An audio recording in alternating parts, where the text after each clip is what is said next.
Olá, queridos. A nossa mensagem de hoje é o capítulo 15, intitulado O Processo Evolutivo Sintetizado nos Símbolos da Manjedoura. Essa mensagem é uma mensagem bem grandinha e não seria possível ler a mensagem na sua íntegra.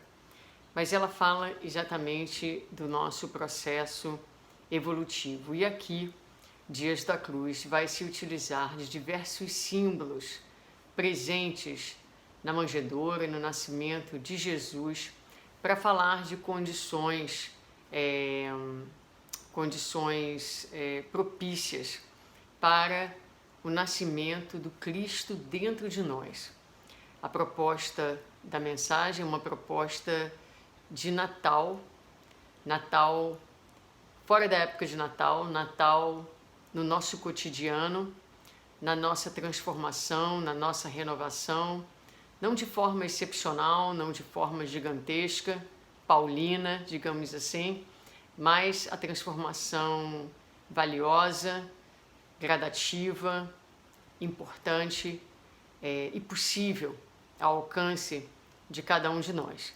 Então ele vai começar falando que Jesus nasce numa estrebaria singela e deixa, desde o momento do seu nascimento, o ensinamento destinado à formação do homem de bem.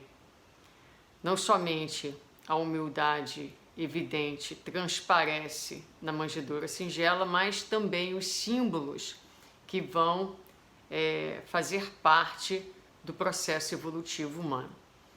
Então ele vai colocar a presença dos animais, das pessoas e do ambiente, simbolizando a presença dos instintos na nossa existência, simbolizando as leis de preservação, de reprodução, ligadas a essa vida mais instintiva. Depois ele vai falar do local simples, que representa a materialidade da vida, onde o passado e o futuro vão se conjugar, representando ali o momento presente. Então, os animais representando as nossas tendências instintivas, o nosso processo evolutivo, os nossos instintos, o local simples, a materialidade daquele momento representando o momento presente. E ele vai falar ainda, a nossa reflexão de ontem, falava do masculino e do feminino, e aqui, Dias da Cruz vai se reportar a presença do masculino sagrado, na presença de José, e do feminino sagrado, na presença de Maria, essa parceria, ambos propiciando as condições ideais para o nascimento de um terceiro ser, não é? Uma nova realização, uma nova formação.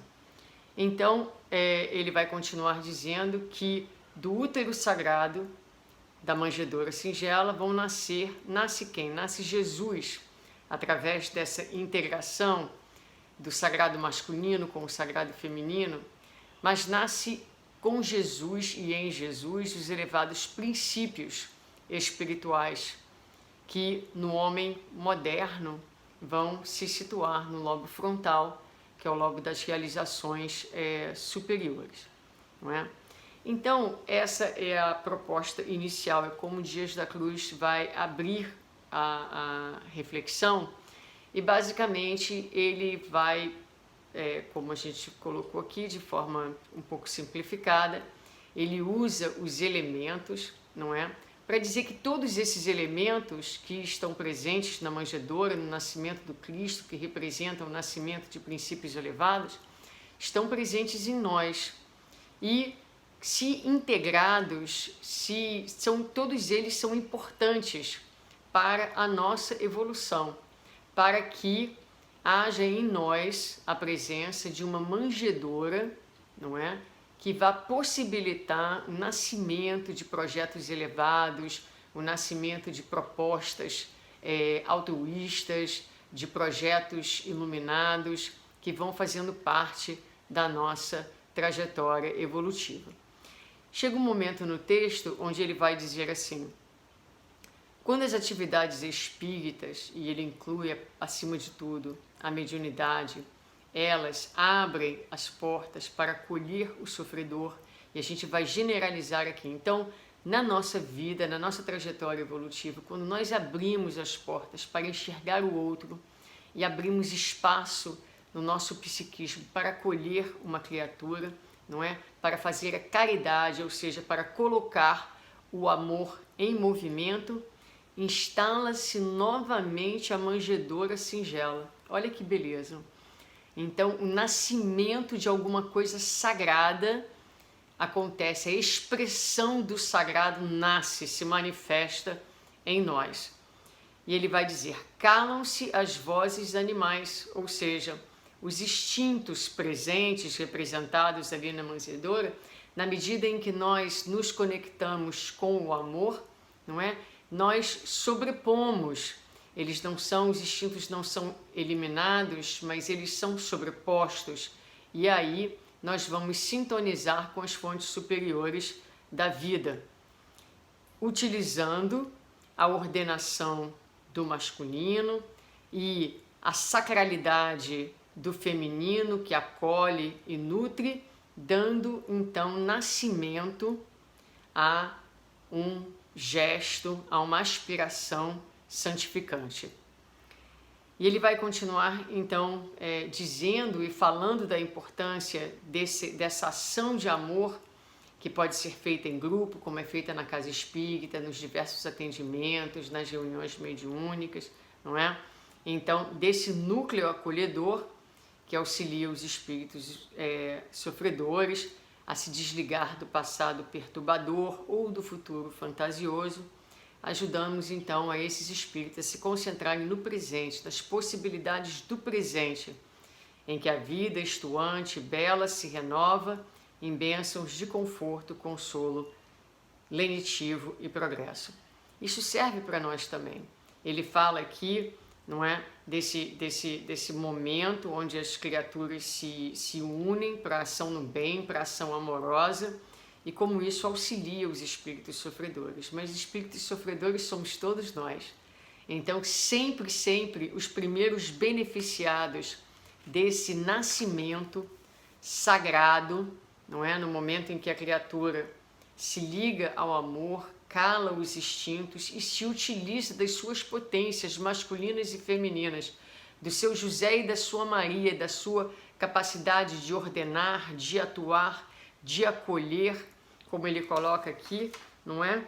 E de nutrir, tudo junto, quando nós acionamos todas essas potências, todas essas energias que são sagradas em nós, conectados com o amor, nós nos movemos para os níveis superiores da vida, que aqui ele vai colocar os compartimentos do cérebro, usando as referências trazidas por Calderado no Mundo Maior, mas a ideia é de que nós vamos subir dos níveis instintivos para os níveis das realizações superiores. Então ele vai dizer: faz-se Natal permanente na alma dos envolvidos, e a figura sublime da estrebaria singela reproduz-se em nome do Pai, para benefício de cada filho seu, amparado por seus iguais na tarefa co-criadora, destinada à criatura conectada com o Criador. Então, ele vai dizer que há na intimidade do coração de cada um uma manjedoura, esperando a assertividade de um, a doçura e a ternura de outro, para que um terceiro fruto se manifeste e se apresente. A vida então nos convida, no processo de evolução, não é? A nós fazermos esse movimento de autossuperação, de crescimento e de iluminação. E a ideia é linda, a ideia é de que se faça Natal sempre em nossos dias e em nossas almas, que haja no nosso coração e na nossa alma essa manjedoura, esse espaço de integração, esse espaço de ação amorosa que dá luz a ideais altruístas, que dá luz a ações santificadas e que permite então a nossa evolução e a pacificação das nossas almas. E ele vai terminar dizendo que esses movimentos, essa luz, ela não precisa ser nada grandioso, não precisa ser um sol. E aí quem fala isso sou eu. Não precisa ser um sol, pode ser luzinha de vagalumes dentro da escuridão. Jesus nasce nas pequenas renovações que representam o reencontro com a individualidade, com a espontaneidade, com a gentileza, com a ternura, com a mansidão e com a doçura. Então, não busquemos necessariamente grandes realizações. Fazer paz com quem nós somos, valorizar o que nós já conquistamos, procurar investir nas áreas que ainda precisam da nossa atenção e do nosso carinho, já são um grande passo dentro da nossa evolução. E ele vai dizer da necessidade, então, de nós falarmos às criaturas sobre essa possibilidade, de procurarmos viver essa mensagem natalina nos nossos dias, dia a dia, sem angústia, sem ansiedades de angelitude, mas permitindo que a cada dia nós possamos dar luz ao divino dentro de cada um de nós. Que Deus nos abençoe, nos inspire para que assim seja.